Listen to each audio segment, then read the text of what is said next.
Hey, Jeff, thank you so much. Dr. Gladden. Yeah, good to see you. Good to see you too. Dr. Gladden is one of the leading longevity doctors in America. He's a medical doctor and somebody that's been a mentor to me. He's written the book, 30 is the new 100. 100 is the new 30. Yeah, 100 is the new 30, which was an incredible book. I absolutely loved it. I was traveling across Europe listening to the book on Audible.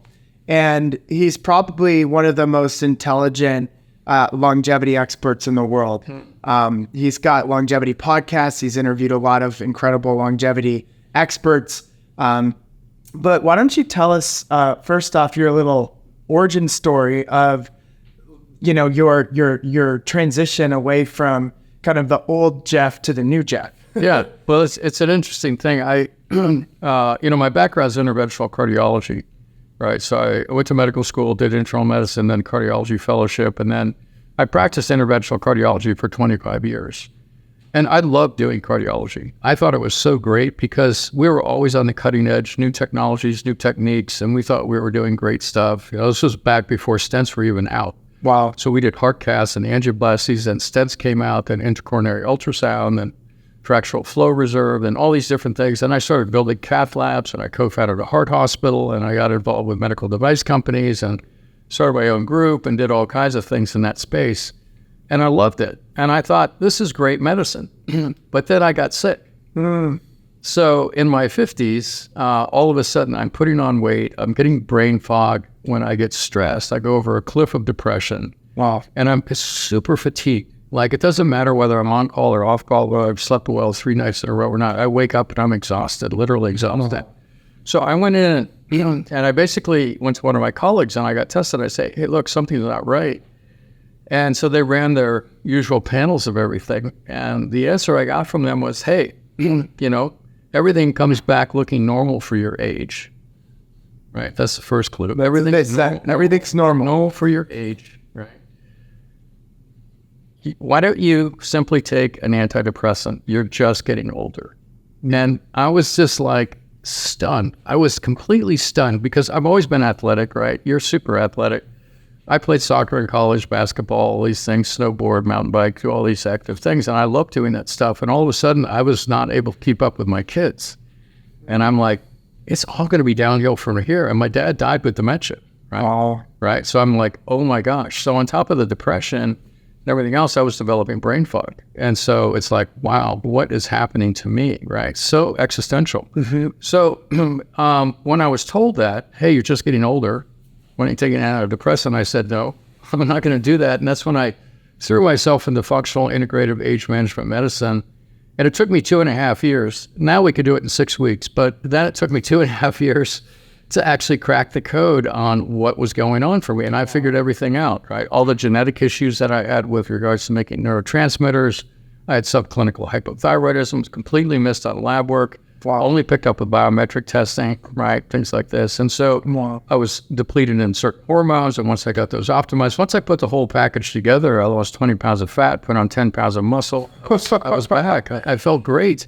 And I had the realization that I've been practicing sick care. This is not healthcare. Cardiology is not healthcare, right? Yeah. Nobody came to see me because they wanted to be healthier. And so I said, I can no longer do this. I am so called to do health optimization, longevity optimization, really life optimization is really what it's all about. And so I left cardiology. I left my group. I left everything. Everybody thought, what are you doing? You're crazy. And I said, I have to do this. I'm called to do this. And so, that was in 2012, and here we are in 2024. So incredible. Yeah. Wow. What do you see as the biggest problems with the traditional system? Well, I think the biggest problem is that they're married to their answers. Right? They go through training. I don't care what division of medicine you go through, right? Could be DO, could be naturopath, could be chiro, could be MD, could be anything. But you're trained in a particular way, and you come out with a set of answers. Like, well, I'm trained. I know the answers. I know what to do, right? And in actual fact, it's interesting. Education, the educational system in general is all about getting the right answers. So when you go through school, you're rewarded for getting the right answer. So now you equate having the right answer with being knowledgeable, with being good. Right. And what I realized that saved me was throwing out all the answers I thought I knew and actually asking the right questions. And so asking the right questions is the key to all progress, right? And so the first question I started to ask once I felt great again was like, geez, I wonder how good I can be, right? How fit, how strong, how mentally sharp, for how many years and decades can I carry it forward? And that question led me to leave cardiology and start what we're doing. How good can you be? Yeah, how good can you be, right? How good can you be? That's incredible. And it's a global question. How good can your life be, right? How good can your relationships be, your spiritual connections, all these things. How good can you be? Yeah. That's beautiful. Wow. And you've created other new frameworks to think about that goes against the grain, right? Because when the doctor came to you and said, look, it's just your age. You're just getting older. You can't keep up with your kids. Now you snowboard with your kids. You mountain bike with your kids. You surf in the ocean. You and I go running when we're at longevity events, you know, and we'll go running up the mountain. And full disclosure, he's faster runner than I am. But the point is that I can do anything that I want. And that's the beautiful thing, right? And I just had a birthday at the end of February. I've completed 70 laps around the sun. And I can literally do anything I want. Yeah. Literally anything I want. And that's how life should be. I just saw that O.J. Simpson just died at 76, prostate cancer. Just died today. Wow. Yeah, or yesterday, I think it was. And I'm like, 76, that's only 6 years away. And I remember seeing pictures of O.J. 6 years ago on TV about something he was involved in. And it's like, I don't look or feel anything like that. So there is such a drastic divide now between chronological age and biological age or functional age, right? Or all a mosaic of many ages, quite honestly. But I love the fact that there's this big disconnect. I'm 27 now, right? I wake up 27 every day. Talk about that real quick. Well, there's such a massive impact to your health when you identify with a younger age, right? So you kind of, you choose the age biologically that you want to be, and then you can try to create it. That's right. Because it starts, then forces you to ask questions. Yeah. So when I meet a client, I want to know, well, what was the age when you felt the best, right? What was that age? It could be 18, it could be 26, it could be 40, it could be whatever they say. And then my point is, we want to get you back to that, and we want to get you better than that, right? Yes. So I wake up 27 every day. I'm going to give a talk today. I'll show a picture of myself at 27. I just kick out of that. I do have some hair then. But the point is that when I wake up 27, and if I don't feel 27, I never say, oh, yeah, but I'm good for my age. Oh, but I'm so much better than most people. Yeah. You never acquiesce, right? You say, no, I'm 27. I'm going to get back to being 27. Yeah. And it drives all the innovation or whatever it takes to get back there. And then you get back there. And it's like, oh, I can do this. Funny, I'll tell you a funny little story. I went for a run, about a 4-mile run, about 10 days before my birthday. And I'm out there running, and I'm thinking, wow, that's kind of a big birthday. 70 laps around the sun. That's quite a few, right? It's quite a few laps. And I'm like, I'm starting to sort of trudge along. I'm like, wow, that's a lot of laps. And I thought, you know what? I'm 27. And I immediately started running faster. I ran easier. I ran smoother, and I ran the whole thing. Just was like, oh, I'm 27. It's so interesting because when people think that they're aging, then they're like, oh, it's normal to have pain. It's normal to not work out. It's normal to develop disease. That's right. But you can think differently about that. That's it. By shifting your perspective and even claiming a new age like you have. Yeah. So you just turned 70, but your biological age is 27. And I'd love, that's my claimed age. Your claim age. I have a mosaic of many ages. My youngest age is a glycan age at 26, but I have other ages that are spread across various decades, right? Yeah.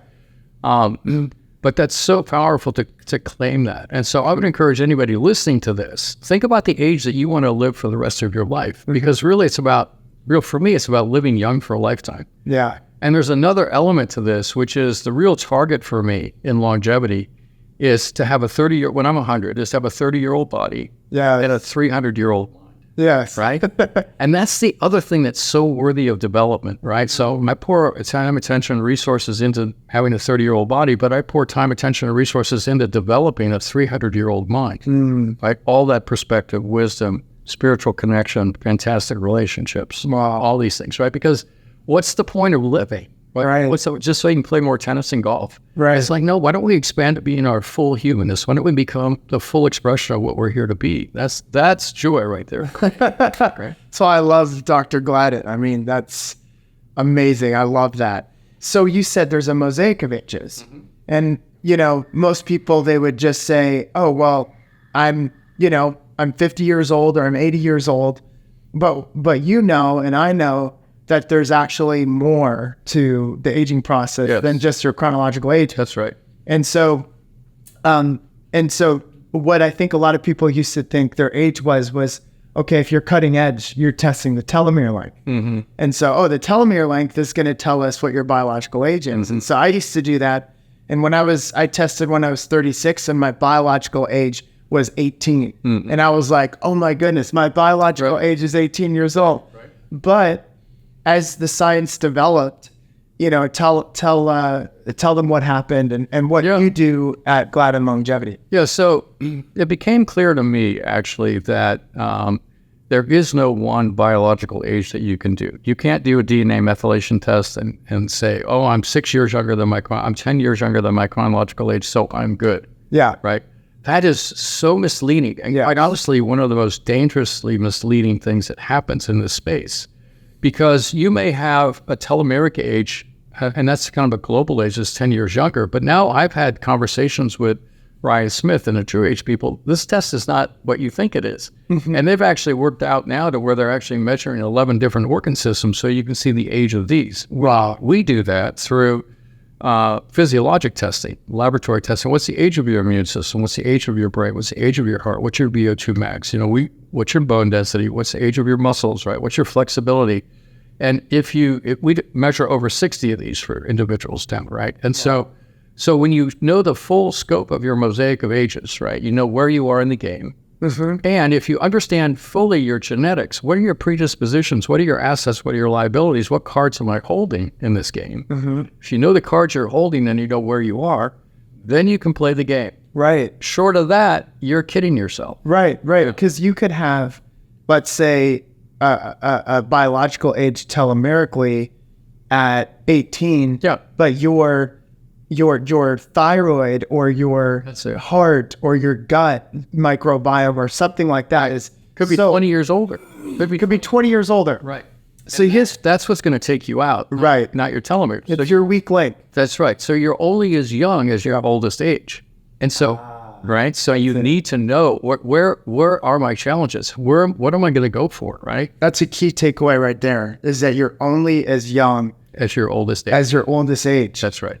So that's where data comes in. You want to measure these different That's right. things. And so what would you say are the measurements that you can do kind of at home versus and then what are the measurements that you should do, kind of. At home, it's tricky because at home, I don't know exactly what people have access to. There are kits that people can get for at-home testing. Mm-hmm. You can test your microbiome, you can test your oral microbiome, you can test lab work, you can send off for a DNA methylation test. You can get some of the pieces, but there's a lot of things that you can't get. Mm-hmm. And what we have found is it's always the pieces you don't know that kind of confound the solution, right? So I would encourage people to take an attitude of, let me get as much information as I can. Let me talk to my local doctor. At least I'll get some basic labs. And then let me start to go into this space and let me see what I can do to get some of these ages related to longevity itself, things related to, quote unquote, the hallmarks of aging. Right? Yeah. And then from there, do some genetic testing.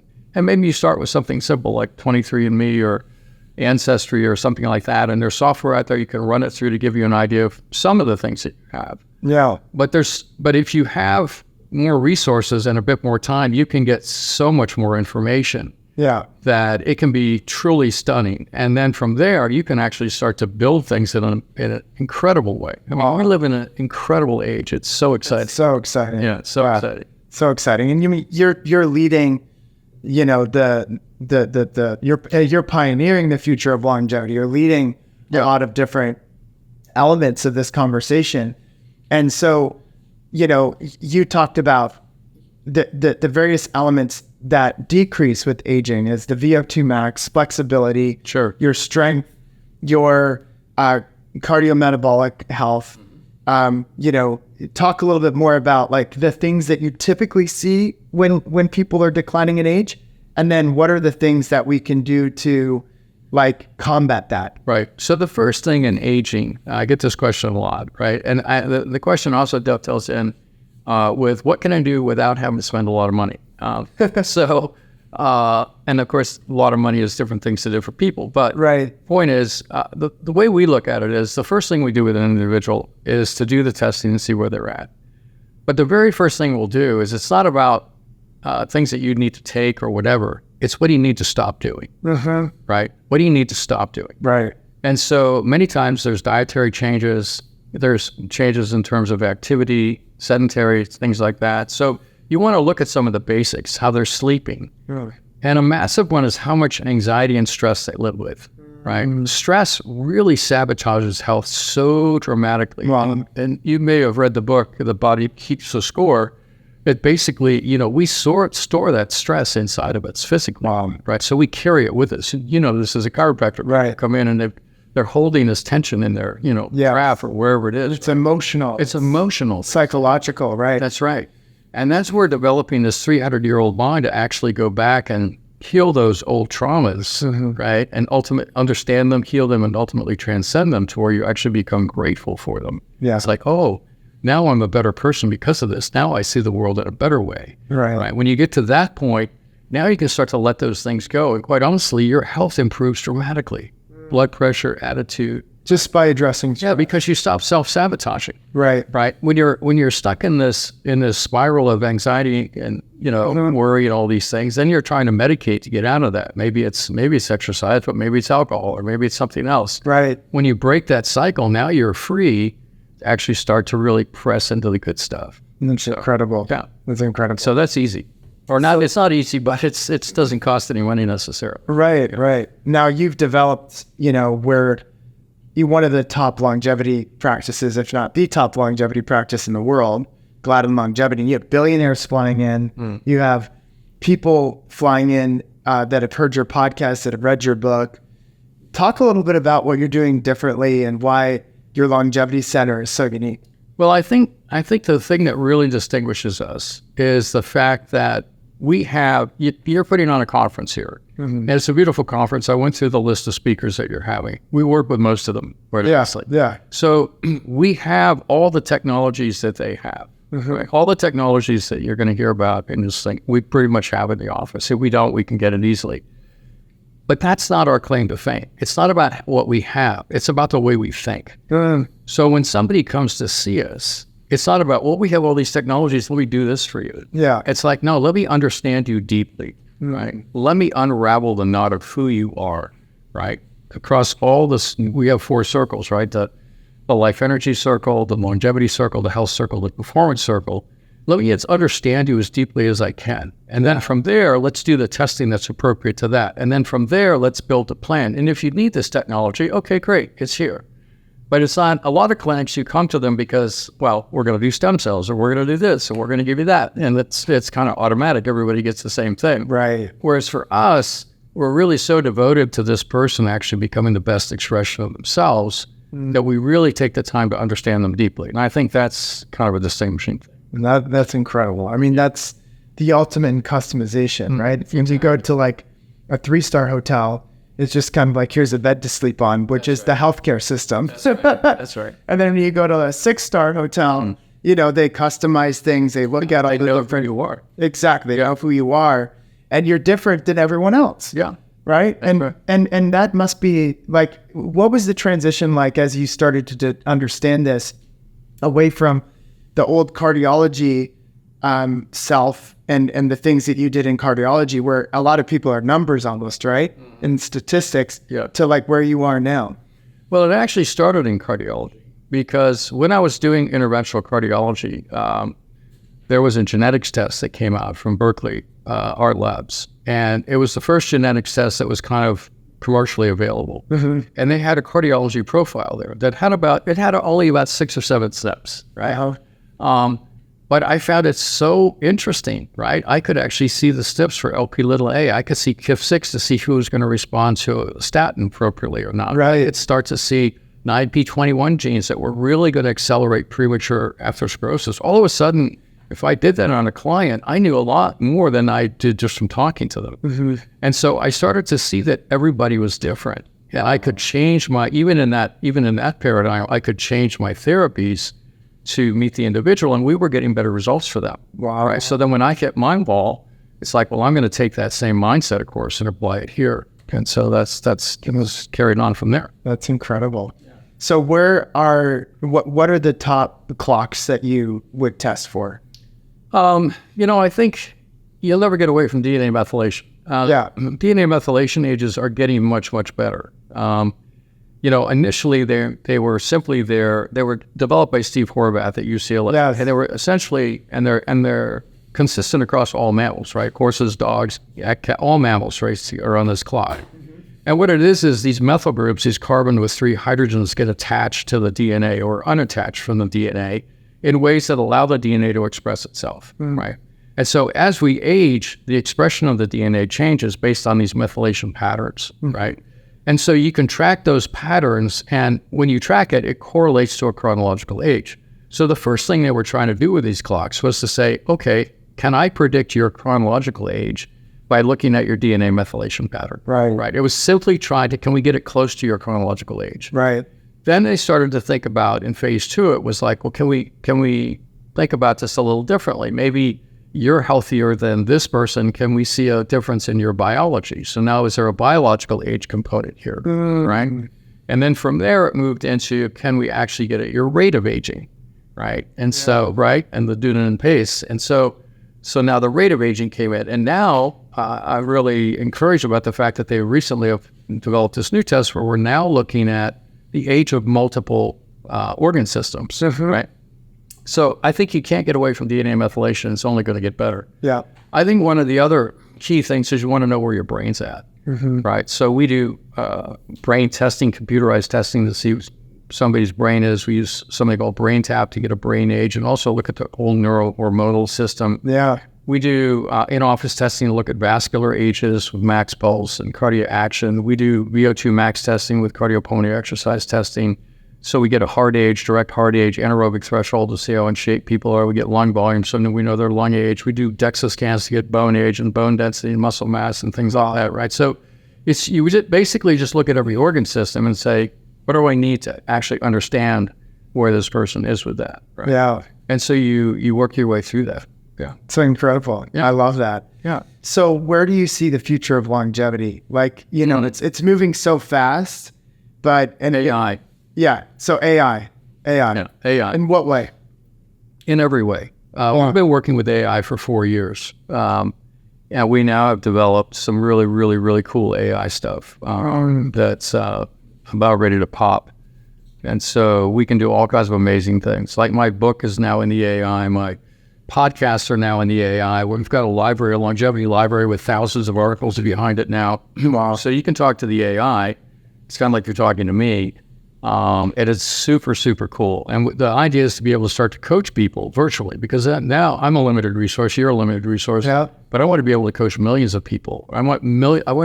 My passion is to change the glide path of aging for the planet. Yeah. So we do a lot of high-end things. Those are the people going to Mars for the first time, but I want to democratize it for the planet. So, yeah. I love that. I absolutely love that. And the fact that you're working with AI to be able to create almost like an AI Dr. Gladden, right? That's like, right. and people can interact with you and then get the kind of results that they want. But so you've got an incredible practice. You've got an openate. Yeah. Why don't you just share a little bit about that? So I worked with a doctor for several years, great guy. I worked with a doctor for several years, great guy, who decided that he didn't want to be working in the clinic anymore. He wanted to do a whole virtual scenario, right, which is right up your alley, basically. Right. And so he and I sort of parted on great terms. He'll probably still be sending his clients and things like that. So it's a good relationship. But he just was looking for something different. wanted to be able to travel with his family and, work from any place, all that sort of thing. So right now we are recruiting, right? If there's a physician listening to this that has a passion for longevity, maybe you're A4M certified or IFM certified or whatever, but you have a passion for actually really pushing into this. We have a whole research department also. So we're running several IRB approved trials right now, and we have many more lined up. Many more people are bringing us trials they want us to do. We're doing things offshore. We're doing things in the U.S. It's really, really, really exciting space to work in. Well, it's incredible. Yeah. And how would they get in contact with you? You can reach out to me. The easiest way is to use my email, which is Gladden, my last name, Gladden J at GladdenLongevity.com. Great. Gladden J at GladdenLongevity.com. That's with 2 Ds. That's with 2 Ds. GLADD. Thank you so much, My Dr. pleasure. I really appreciate your time.